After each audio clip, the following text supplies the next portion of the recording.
Hi, folks. This is Bill Kasdorf. We will be starting the webinar in a couple of minutes.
Hi, folks. We're at the top of the hour, but I think we'll hang on for another couple of minutes as people are continuing to log into the webinar. Thanks.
I think we'll still hang on. It's Bill again. I think we'll still hang on for another minute or two because people are continuing to log into the webinar. We've got a really good attendance for this webinar, so I'm very pleased that you're all here.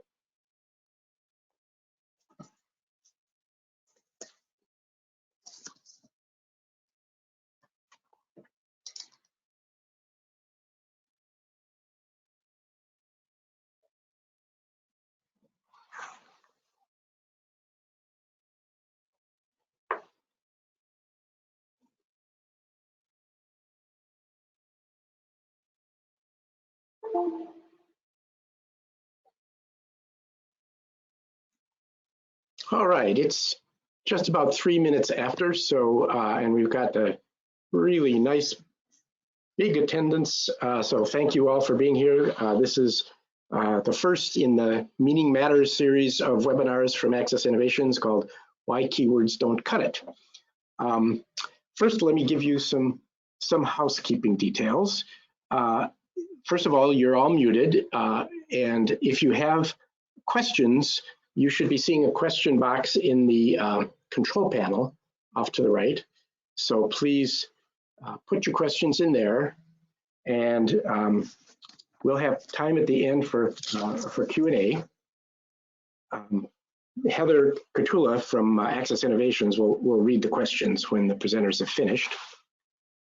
And if we don't get to all the questions, we will follow up with you on email. So don't worry, we definitely want to make sure your questions are answered. The webinar is being recorded. It'll be posted to the Access Innovations website along with the slide in just a few days. And then after the two speakers are done, The closing slide has contact information for all of us, Heather, me, and the two speakers. So let's get going. Oops. So let me introduce our first speaker, Jennifer Ricci, who's the senior taxonomist at the New York Times.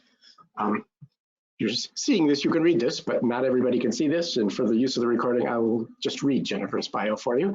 Jennifer has been working with Times tags for 12 years. She began her career at the Times as an indexer for the New York Times Index, where she worked writing abstracts and assigning metadata. Prior to her work at the Times, she received her master's in library and information science from Pratt Institute, where she later earned her certification in archives. She's also on the board of the IPTC, which is where I met her in the first place, and knew what a good presentation she would give. Sorry for the diversion there. And she leads the News Codes Working Group in IPTC. That's the International Press Telecommunications Council, for those of you who don't know that organization.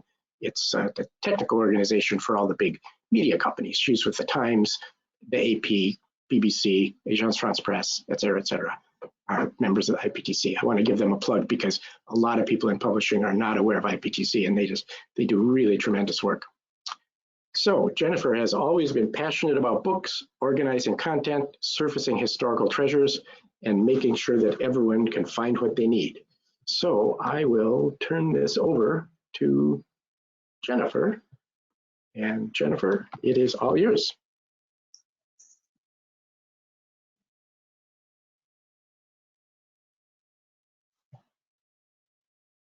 We're not hearing you, Jennifer. Yeah, I'm good. Thanks. You're there. All right. We're all good on the sharing? Yes, looks good. Perfect. Hi, everyone.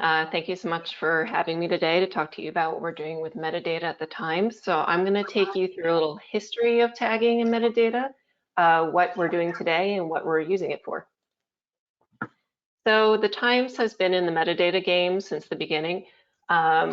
We actually have metadata on all of our content going back to 1851. And some of you might be familiar, depending on your age, of using the New York Times Index, which is a reference book found in libraries and universities. And it was a guide to the rag paper edition of the Times, and then later the microfilm. So because of the publication of this book, we actually got the nickname the paper of record. And what you'd find in that book is an abstract of an article and then terms or subject headings that related to that article in some way. So it'd be about the content of the article. And then it would tell you a guide of this is where you can go in the microfilm or in the rag paper edition to find that article you're looking for and read the whole thing. So in 2000, the decision was made that we should be doing the same thing digitally. So that's pretty early on. It's 4 years after we launched our website. We decided that we should be digitally tagging all of our content. So we took that vocabulary that was made by the index and we digitized it and started using it online. And we branded that vocabulary as Times tags. So right now it contains about 1 million, maybe a bit over 1 million entities. So people, places, organizations, titles, and somewhere between 4,500 and 5,000 subject terms. So things like baseball or the Olympics, that sort of thing. And those subject terms do have relationships to each other, so broad, narrow related, as well as like scope notes for usage. We assign these terms to all our published assets, so things like articles, slideshows, videos, interactives, landing pages for our podcasts and TV series. And this tagging is done via rule-based software, and I'll go through that whole process with you. Basically, our rule-based software does two pieces, entity extraction, which we call concept extraction, and categorization. So with entities, we have a lot to work on there. So here you can see every way that we spelled Gaddafi in the paper since he came into the news. And obviously we weren't very consistent. So the great thing about having one tag for Gaddafi is we can have one canonical version of his name, and then everything associated with him has that tag. We also are able to do disambiguation. So, you know, you're going to have people with the same name in your vocabulary. So how do we tell those people apart? And how do we tell the software when to suggest which person? So we write these disambiguation rules. So things like Michael Jackson, you'll see these, you'll look for words associated with being a musician. And then Michael Jackson, who worked in Homeland Security during the Bush era, has this different rule about Bush, Homeland Security, Deputy Director, etc. We're also able to use the subjects to help suggest concepts. So things like, the sports desk isn't going to always write out New York Giants, San Francisco Giants. They're going to just say the Giants won the game. And what we're able to do is say, if this article matched our rule for football and that's suggesting on it, then you suggest the New York Giants and not the San Francisco Giants. So for subjects, the rules get a little more complicated. So this is one small piece of our aircraft crashes subject. So you can see here, it's basic Boolean logic. It's saying, if you see in a sentence any of these types of aircrafts, in addition to any of these horrible things that can happen to aircrafts, then you should suggest aircraft crashes. So now I'm going to tell you a little bit of like what's so special about these tags, like why are they any different than just throwing keywords on there or having machine learning just throw some tags on there they think it's important. So the biggest piece is that we have human intervention. And these humans go through an intense training process. So I lead training workshops on the regular basis where we introduce all our tagging guidelines, which are in a big library for everyone who wants it. And so these rules are very specific and they're very specific to your section or what type of content you're tagging. So we are able to say, like, if you're a national, these are the types of topics and stories you're going to come across, as opposed to if you're in just the book review. And then we give them all like an FAQ session as well, and make sure they really know why tagging is important. So the workflow basically goes that text of the item, so that is text of an article, transcript of a video, captions of a slideshow, go into our system. They hit the software pings back and says, these are the subjects I think are relevant, these are the entities I think are relevant. The newsroom is presented with that. They tag what they think is relevant based on the guidelines, or they can look up additional tags that might have been missed, like saying New York City wasn't suggested and they think, yeah, we have New York City and this should be here. They can look that up. Or they can request new terms. Then all those requests and all the tagging then goes to the taxonomy team, who then does all the checking and of the tagging to make sure it's accurate, as well as updating the software, writing new rules, adding new entities to the system.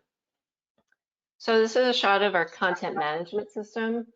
This is an article about a woman who lost a custody battle for her daughter in Saudi Arabia because I believe she got divorced, and that was, part of their, like, that's not proper behavior sort of laws there.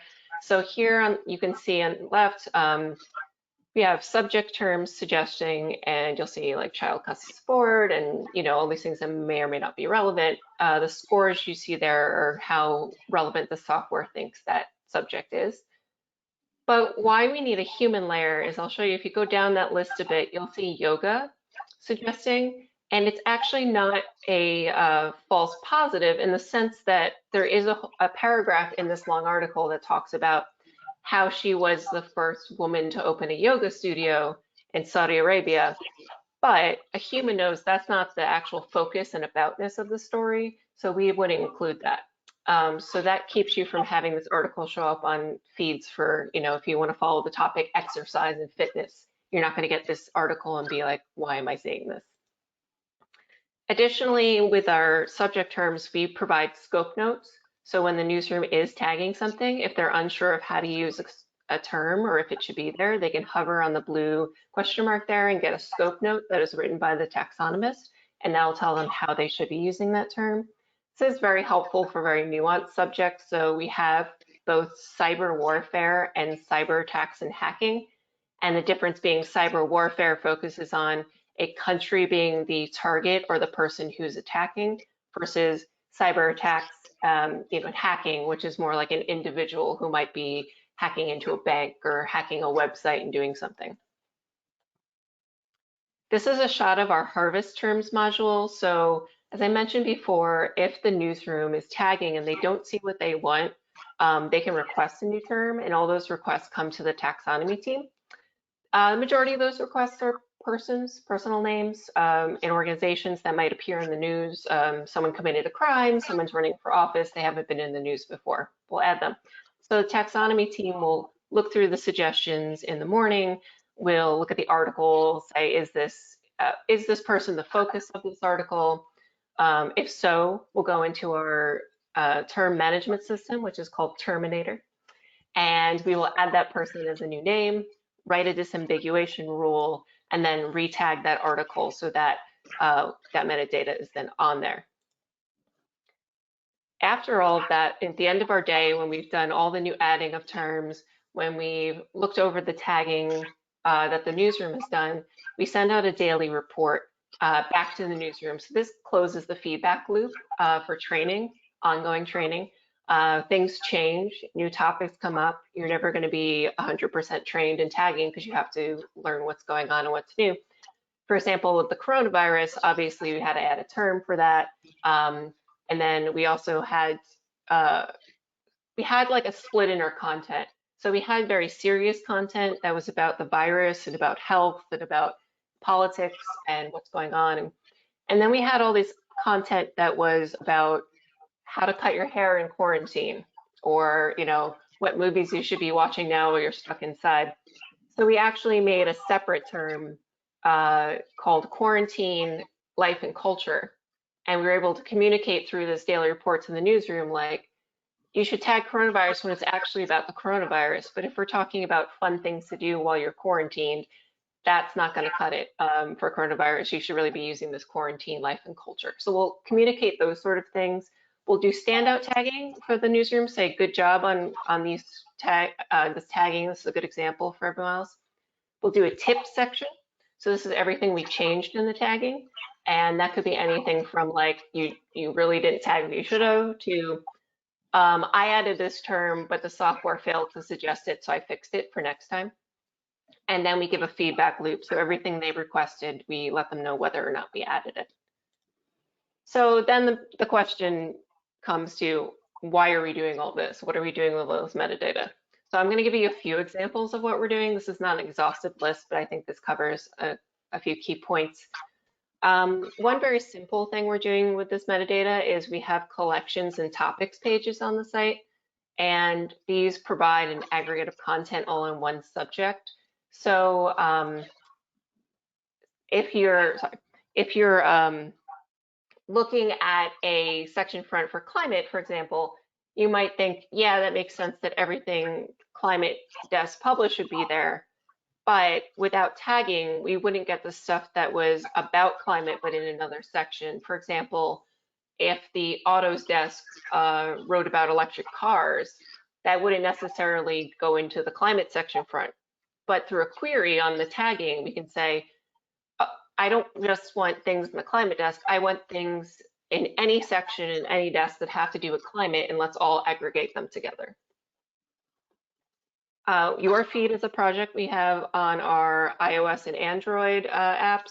So you are able to sign up for different topics on a different feed, and all of those feeds are run by our tagging. So we'll write a query that says, if we have an animals feed, we can say, give me everything tagged with every type of animal tag we have, but let's get rid of anything tagged animal abuse, hunting, that sort of thing, maybe endangered species or global warming, so that it's a warm and fuzzy feed and not a depressing feed where you're seeing polar bears on, ice floes by themselves. Another relevant thing we're doing right now with tagging is we're using it to put these kind of modules on storylines. So with the coronavirus, anytime you tag coronavirus to an article, it's going to get this navigation on the top, and it's going to give you places to look at the latest updates, other related stories. You can sign up for the newsletter, and then that life at home is that quarantine kind of life and culture stuff. So it's a way, we did this with the impeachment as well. It's a way to connect all the content on one topic together in a visual way for the reader. So it's not just they have to go find it. It's like they're giving a hub for everything. Our syndicate also tags the content that we put out in the world. So there's two reasons for this. One is to just provide those tags for end users who might want to use our metadata. The other is we can use them to give a customer a very nuanced feed of our content. So say it's a small Ohio paper and they only want Ohio content, then we can do a query that says, give me all of our content that's tagged with Ohio, the state, any place in Ohio, any university in Ohio, any sports team in Ohio, and then we're able to give them that feed. So we're able to slice and dice that content to their specific needs. Times Machine is an archival tool that leverages our actual digitized metadata from the New York Times index that I mentioned. So you can see on this index panel on the left, those are some of the tags that the index assigned. So when you go to this tool, which is a subscriber benefit for anyone subscriber and doesn't know that, you're able to search in the search box on those specific tags, or you're able to look at an issue, see all the topics assigned in that issue, and then just see those articles associated with it. Additionally, with the archive, because like I said, we have metadata going back all the way to the first issue in 1851, we're able to directly search on that data internally. So a fun thing I like to do is find the kind of lesser known first mentions of people. So here, if I search for JFK, you can see the first article we ever tagged about him was when he was just the son of an ambassador, and it was news that he, came home from England. So this is before he was famous, right? So that's a nice little thing to be able to do. Additionally, advertising does use our tagging. So we can do this in a couple ways. So contextual targeting is good for things like, I have an article about a car crash, so maybe let's not put a car ad on it. So we're able to say like any article tagged with car crashes shouldn't have a car ad on it, like basic stuff like that. We're also able to use it for brand security. So things like you might have a specific contract with Chanel that says, I don't want our content on anything that's considered a sensitive subject. So we have a flag in our taxonomy management system that says this term is sensitive, and we're able to flag that and say, if that flag is active and one of those tags is on this article, please don't put the Chanel campaign on there. Search, so internal site search, we've seen a lot of power using our tags internally. After we boosted on Times tags, we saw 25% improvement in the click-through rate from users. And I like to give this one example. So when you write to the Times about not being able to find something in our archive, I get those emails. And so someone kept writing in saying, I know Bruce Lambert wrote the series on tasting hot dogs all over New York City, but I can't find it. Can you help me? And what turned out is that when you search just on keywords, it was looking for the word hot, the word dog, the word Bruce, the word Lambert, all separately. And all these articles are on like page 40, and that was no good. So obviously these are really relevant. They should be in the top. So what we were able to do is say, if any of the keywords in there match the vernacular, aka the search-friendly version of our tags, boost on that and put those articles first. So we're able to say Bruce Lambert is the same as our tag Lambert, Bruce, and hot dog is the same as our tag hot dogs, and hence all these articles came right up to the top. So that was exciting. Taffy is an internal tool that came out of a hack day at the Times. So we used to actually pay hundreds of thousands of dollars to target our ads for subscribing to the New York Times on Twitter and Facebook. And we were able to create an internal tool using tagging.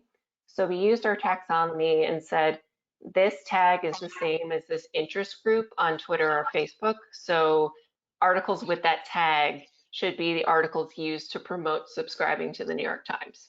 So that was great. So it's a great use of tags and a great save of money for the company. Slack bots are a great tool used inside the newsroom. So basically the newsroom will come to us and say, like, I really want to know about articles on this topic. Can you help me? And we'll be able to write them a query. For example, we have a product called Parenting, which is a separate product from our digital site. And they wanted to know they're writing their own content, but they wanted to know what content about parenting was being written on the core system, so the actual nytimes.com. So we were able to make what we call the bottle bot for them, which was looking at a query that says, like, give me anything tagged, any of these terms about parenting. So not just parenting, but things like babies and infants and breastfeeding, etc., and put it in the Slack bot. So every time something is published that meets that query, it pings them in the Slack bot, and they're able to look at it and say, great, we should promote this on our product, or maybe we don't need to write about this because we already covered this pretty extensively. Also in the newsroom, they have these internal desk dashboards. This is a way that they can look at all the articles tagged a certain subject and see how many page views those articles are getting. So it's great to know, like, oh, we're writing about the opioid crisis and it's doing really well, or it's not doing really well. What can we adjust? So that's just a sampling of all the great things we're doing with tagging. So next on the horizon is basically a lot of what we're already doing. We want to keep tagging important, keep tagging at the front of everyone's mind. I want to keep training people, both veterans of the New York Times and newbies who should be excited about tagging, evangelizing and making everyone know that metadata is magical and we should all be using it.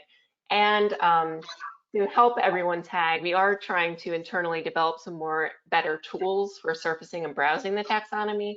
We've seen a great increase in the product folks wanting to use the taxonomy more and more for different things we're building.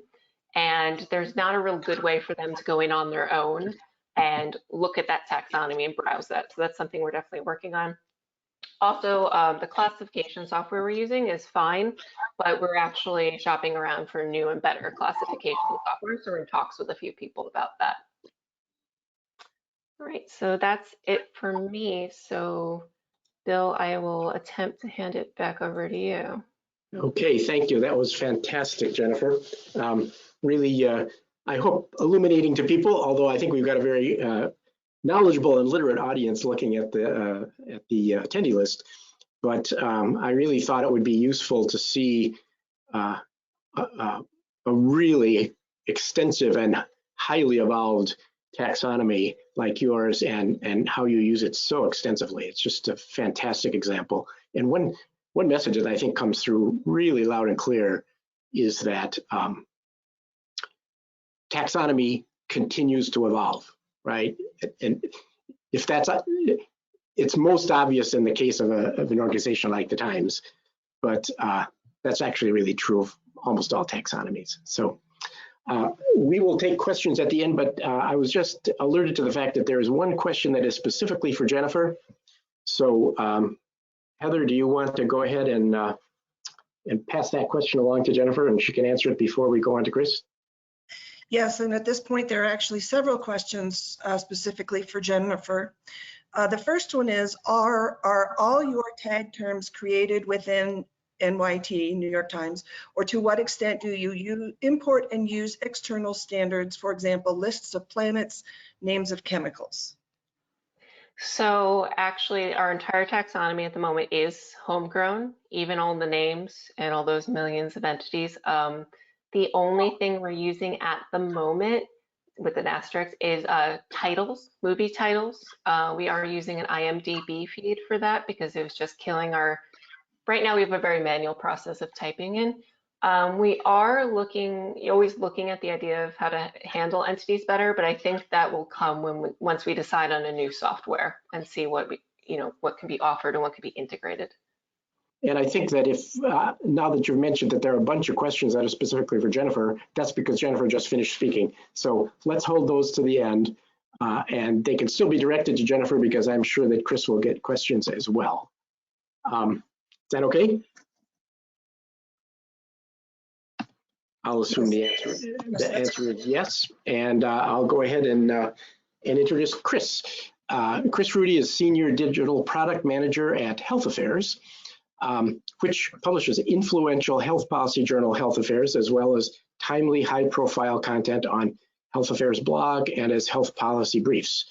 I will take a little sidebar here that I heard Chris present at a Access Innovations user conference a couple years ago Really, really, really interesting work, and very contrasting in many ways for the times, which is why we picked Chris and Jennifer to do the presenting. But this webinar has been planned for a long time, way before there was such a thing as COVID-19. So you can imagine how suddenly relevant both of these specific people happen to be in this subject, because it really underscores the need for responsive and evolving taxonomy. So back to Chris's bio. Health Affairs is based in the Washington, D.C. metropolitan area. Prior to joining Health Affairs, Chris worked in the legal industry for almost 20 years, focusing on marketing and business development, and spearheaded several marketing, technology, and website projects. Chris leads and manages technical digital development projects for Health Affairs, including administering Health Affairs' proprietary health policy taxonomy across all technology platforms, and coordinates Health Affairs' internal taxonomy team. So, Chris, over to you. Okay, thank you, Bill. Great, let's see if this works. Yay, it worked. Well, thank you everybody for joining us today. Health Affairs is not as big or has been around as long as the New York Times. But what I'll do today is take everyone through the implementation and what our further development plans are for the uses of our taxonomy. And Chris, you might want to go to full screen on your slide. Okay, did I not go to full screen here? Let's see.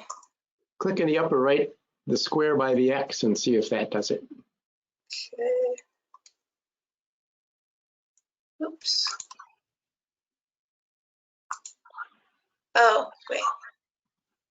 Can you see it now? I'm only seeing you in 2/3 of my screen.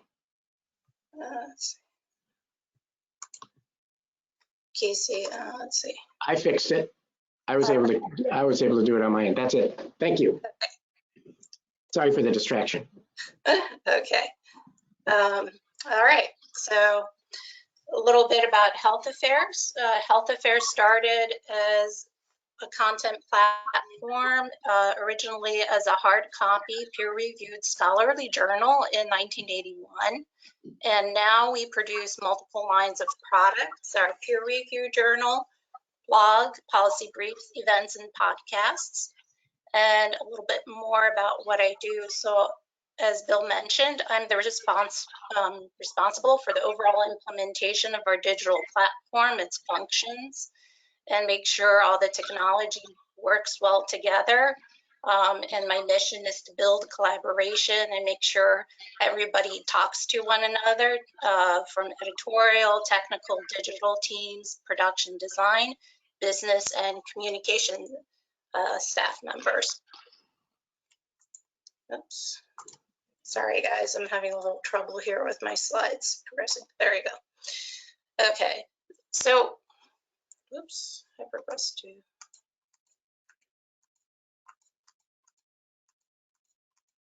Oops. Sorry about that. I'm better at implementation of taxonomies that are apparently from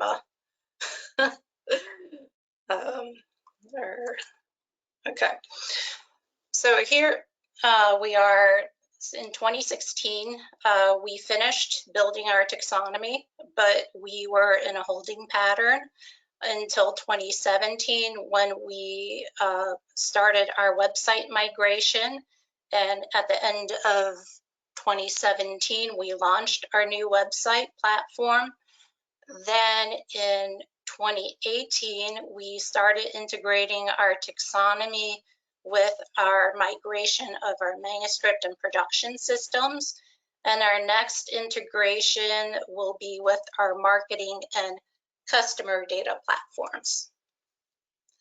When we launched our updated website, we ingested our 1200 term SCOS file that makes our health policy taxonomy.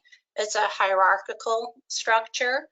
All of our content is tagged with our taxonomy. So the journal, what we call digital objects or non-journal products, health policy briefs, blog, multimedia, and event content. We update our health policy taxonomy on a regular basis to reflect health policy terms as they evolve or as new terminology is introduced. Since health policy is not a hard science, we always have to be on the lookout of what's changed. Some very quick examples of terms, for example, personalized medicine now has become precision medicine, and also with some of the updates to mental health and behavioral health terms, substance abuse is now substance use disorder. And then COVID-19 came along, so we had to come up with new terms associated with COVID-19 and coronavirus.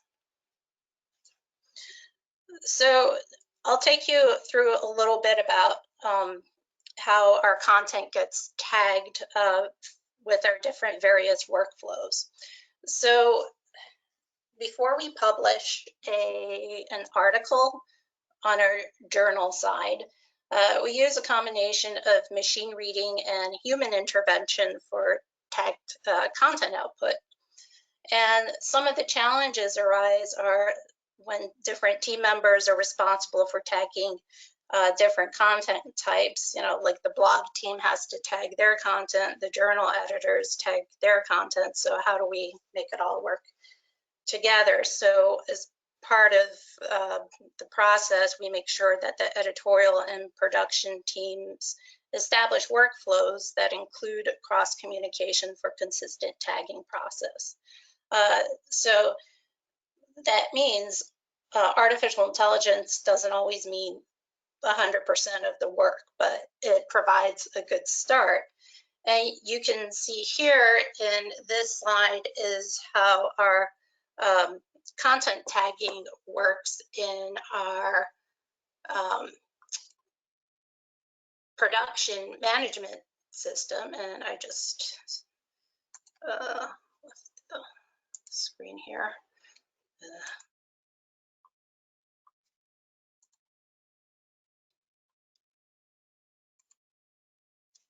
That shows how our document is ingested, goes to Access Innovations for machine reading, and then it goes back into our manuscript system, and then it gets tagged, and then it goes further through the production process.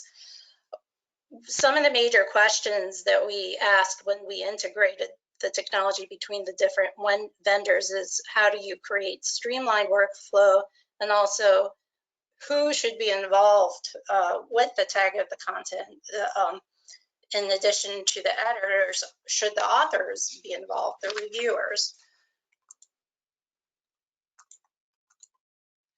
So as you can see here, because authors are a very important part to building our content for our audience, because they're the ones who research all this wonderful health policy studies and provide us with information.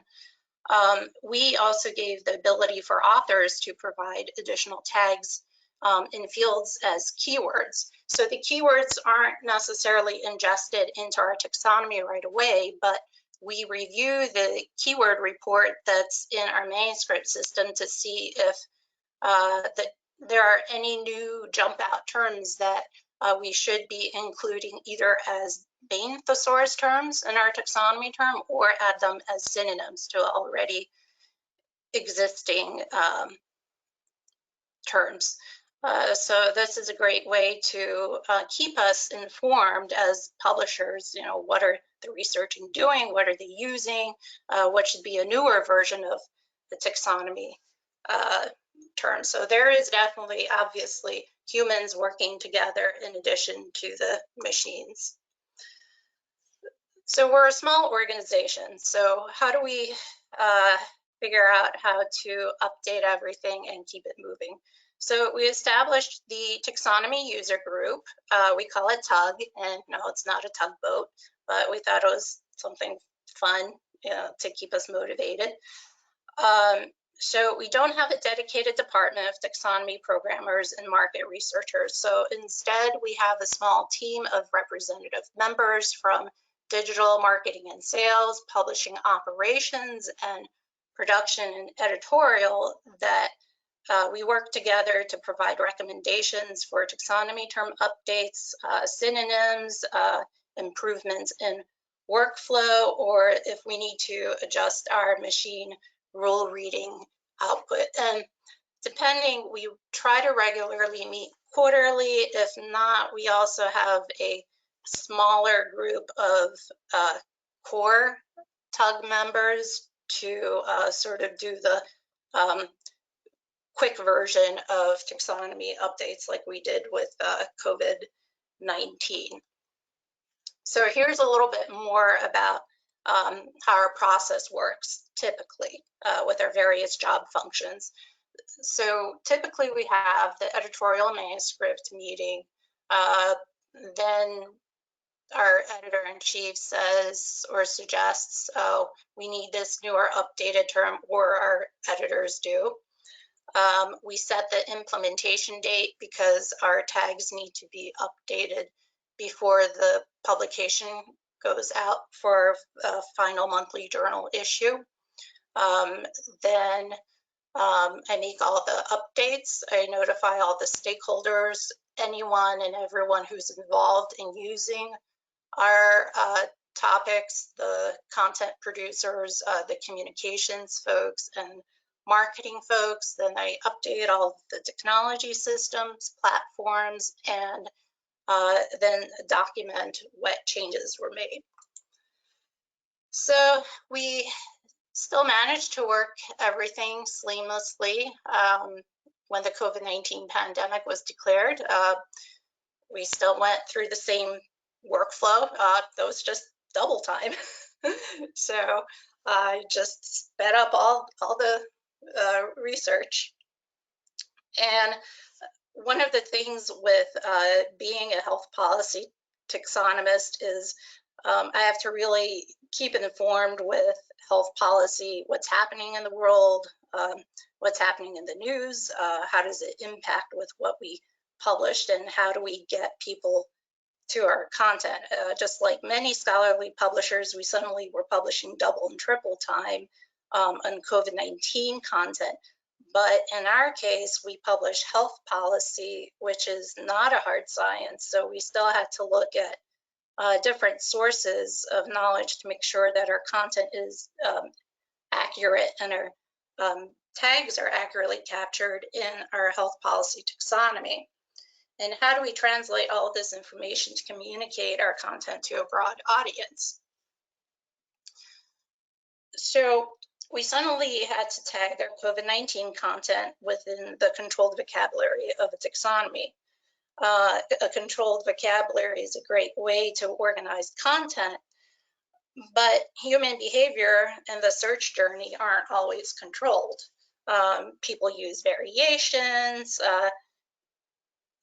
Not everybody's going to use what the scholarly researchers are using in the content. So how do you combine the two concepts to help the discoverability?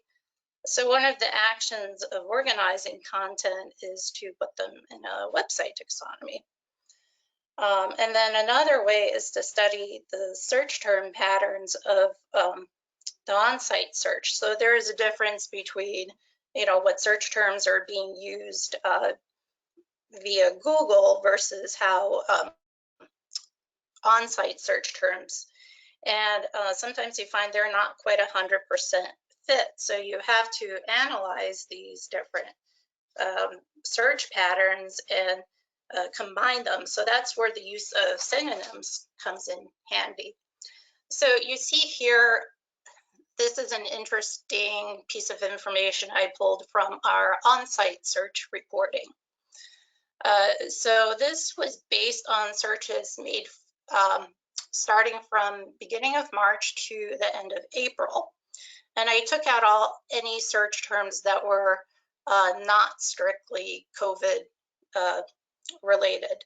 So you see here towards the end of the slide in April, you see peak at site search behavior. So the chart shows the total number of times coronavirus and COVID-19 search term variations were used. So you'll see that in March, people were using coronavirus more. And then as April progresses, you see that more people started using COVID, because that's also a reflection of what you see in the media and how people got educated. First, it was more of a general term coronavirus, but then the proper term COVID-19 started being used. So that reflects things, reflects how the media is using it, how the different systems of knowledge are using it. Again, being a health policy taxonomist is a different breed than someone in mathematics or virology, because we cover many different areas. We cover global health, mental health, healthcare costs, pandemics, and that's just a small sampling. So when I was developing our tags and synonyms for coronavirus and COVID-19, I had to research under virology, epidemiology, global health. In this instance, the best resource was the International Committee on Taxonomy of Viruses. The information by the ICTV helped shape where in our thesaurus we would place coronavirus and COVID-19. This being a health policy thesaurus is not a virus taxonomy, which goes much deeper into its classifications of coronaviruses. As an aside, the virology classification of coronaviruses is about 24 layers deep. In our case, we just needed something that was 3 or 4 layers deep. And in addition, we had to make sure that the way we tag our content and put the synonyms together reaches our audience of health professionals, long-term care providers, doctors, nurses, mental health professionals falling under that category, as well as legislators, policymakers, researchers, and even everyday consumers. When the content first started being published within our process, we had to make sure that we also had consistent style guidelines. We saw variations of COVID spellings within our submitted content. The journal articles tended to use the fuller name, but as time has gone on, COVID-19 is now more consistently used in our submitted materials. But we still have to make sure that what we tag comports within our style guidelines. So our style guidelines are formally guided by the taxonomy terms, which in turn are based on the naming conventions put out by bodies like the WHO or the International Committee on Taxonomy Viruses. And here you can see a sampling of how the coronavirus COVID-19 terms are presented in a journal article versus a blog article. And here you see a little bit under the hood here. So these are all the systems I updated. So here and at the top is what is in Access Innovations. The second to the left bottom is how the taxonomy appears in the back end of our website platform. It also includes our synonyms or alt labels, and then we use it in a different format in our manuscript management system. And we just started using synonyms actually just this year in our website search implementation. So this is a relatively new area that we've implemented. But as you can see, the rules here in terms of COVID-19 and coronavirus, we kept them pretty simple.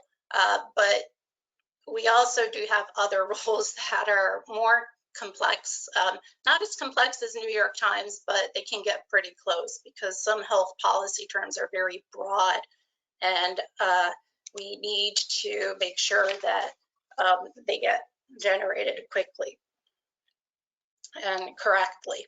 And there might be some variations. And sometimes what happens is our production manager will contact me saying, hey, something doesn't seem quite right. So I actually do go into our system and rewrite and adjust the rules as needed to make sure that the machine reading output is more accurate.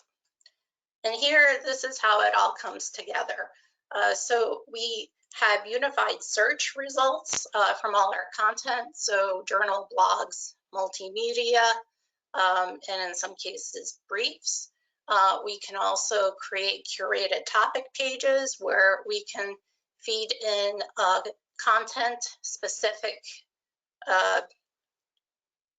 topic-specific content into by its type, like in the journal, multimedia, and we also have other taxonomies that we use. The health policy thesaurus is used in conjunction with smaller taxonomies based on content type or special branded topics that don't necessarily fall under our formal health policy. And some of the other things on the horizon are we'll be working to improve our search in terms of UI, enhancing how it appears in the drop-down in our article landing pages. And then we'll be implementing some of the weighting more into the XML of the content. And there's always more to do, and there's always room for improvement and motivation, innovation. So that's it, folks. Over to you, Bill. Status back. You need to turn the presenter status back to me. There you go. Thank you very much. And thank you, Chris. That was really interesting. A couple of quick comments from me before we start on the questions. One thing that I think was really interesting is that, on the one hand, we saw the New York Times, which is a, gigantic organization with a gigantic scope. But you present a really interesting example of a much smaller organization with a very specific scope. And you don't need to be the New York Times to do this, obviously, right? So am I right in saying that you publish one journal plus the other digital products? Mm-hmm. Yeah, so it's a single journal, but absolutely getting lots of benefit out of this. And another thing that strikes me about both of these presentations actually reinforces something that has actually been a surprise to me over the past couple of years, is that I'm a big standards advocate. And so my instinct is to say, well, isn't there a standard taxonomy for this out there that we can use? Do we really have to develop this ourselves? And client after client over the past few years, I've realized, no, that actually doesn't work for them. They really need to do a taxonomy that's their taxonomy because it needs to do what they need it to do. So I don't know if that struck anybody else among the attendees, but that both of these cases, and again, two opposite ends of the spectrum, basically, in both cases, not only needed to develop their own taxonomy, but were able to do that. And obviously the Times has been doing this for, since the dinosaurs roamed the earth. But for health affairs, this is a big accomplishment, I would say. So kudos to you, Chris, and you and your colleagues. This is really a 1,200 term taxonomy and this kind of sophisticated implementation across all your workflow. That's really a notable accomplishment, particularly for an organization of your size. It took us about, I think, a year and a half to work out all the kinks in the taxonomy, and there's always room for changing. I move things around into the different arms and hierarchies, so it's always evolving. Yep. Well, we do have some time left now, so Heather, have you got some questions for us? Or for Jennifer and Chris, I should say. I do. So this is for Jennifer. Are the issues from the 19th century as robustly tagged as more recent issues? I would say they're definitely fully tagged. I would say that what we find is some of the tags aren't great. And that's because we have some content in there. I forget the exact newspaper term for this, but when you were laying out a newspaper by hand, sometimes you'd have a weird spot. So sometimes they would feature a tiny, like 4-line article from another publication. And that's usually where we find kind of weird stuff. So stuff like that isn't usually tagged because it's not our content. And there are a couple times where we just have some data issues, but for the most part, I would say every article you get has some sort of tagging. Okay, what is the process for new tags to be automatically discovered and suggested? And is that, I guess that might be for either one of you.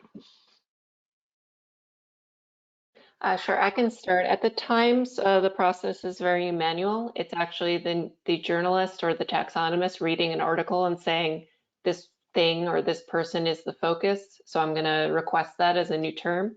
So that's pretty easy with people. Subjects we don't add very often, so it really has to be something unique and important in the news. So coronavirus, obviously we added. But we wouldn't, because we are not a health publication, we would not have every type of virus or something like that. Ours is very much based on what's in the news at the time. And Chris? And I'll add to that, yeah, we don't necessarily have an automatic sort of input, but as I said, based on our manuscript submission patterns and search patterns, that's how we'll determine it's time to add a new term or if we need to update a term. That's where in the editorial manuscript manager, that's where the keyword field comes in handy, and also that's where the on-site search and Google search data analysis comes in useful. Great, thanks. The next question is, how do you deal with changes in language over the decades? I guess for us, we do a lot of mapping. So a good example being, we used to have the term motion pictures, and then we changed that to movies. So we will actually map that old tag to the new tag. We won't go back and retag all of our content. And then in terms of, writing the rules, we're writing them based to suggest in the future. So we're changing that rule as needed as language changes. And similar, we haven't been around for decades, but as I mentioned, health policy terms do change through the years. So we update the main term, and then we put the older term as a synonym. So that way our tagged content doesn't get untagged and still stays on point. Yeah, it makes sense. Due to the enhanced relationships of the data, broader, narrower, etc., I assume that a sort of ontological structure is used. Can you elaborate more on this? Ours is pretty loosey-goosey, to be honest. It's something we're working on. That we don't, when we just looked at our taxonomy recently, actually, we realized that there are some top-level terms that shouldn't be top-level terms just because of the nature of how we create our taxonomy. Like I said, it's very New York Times specific. So if we have a passionate editor who is like, my section is writing all about this specific food or something, we might have a more deep dive into food, but we'll have a less deep dive into, types of a certain sport, like types of skiing or something like that.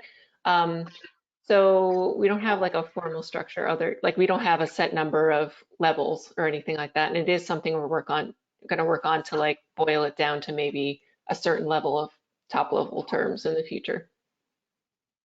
And we have a hierarchical structure because health policy captures so many topic areas, from bioethics to legislation to pandemics.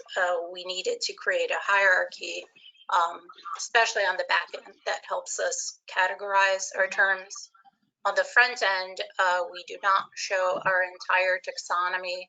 Instead, we chose to go the type ahead route option. It helps keep the search a little bit more focused, but there are some improvements on the actual display of the UI, how the topics show themselves. And in terms of machine reading, the output does indicate a certain weight of terms. So when we receive the output, let's say COVID-19 will receive output of 11.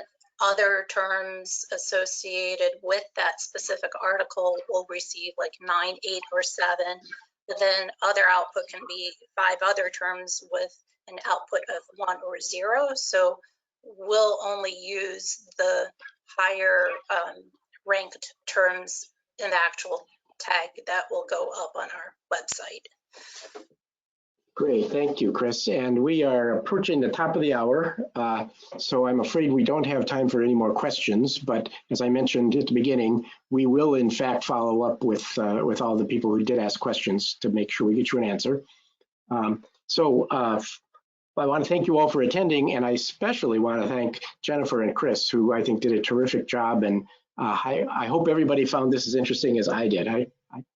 I learned a lot, and I thought I knew what they were going to say. So I hope everybody enjoyed this. Please stay tuned because we're going to be doing these webinars periodically on semantic related subjects. Again, thanks for attending, and hope to see you again next time.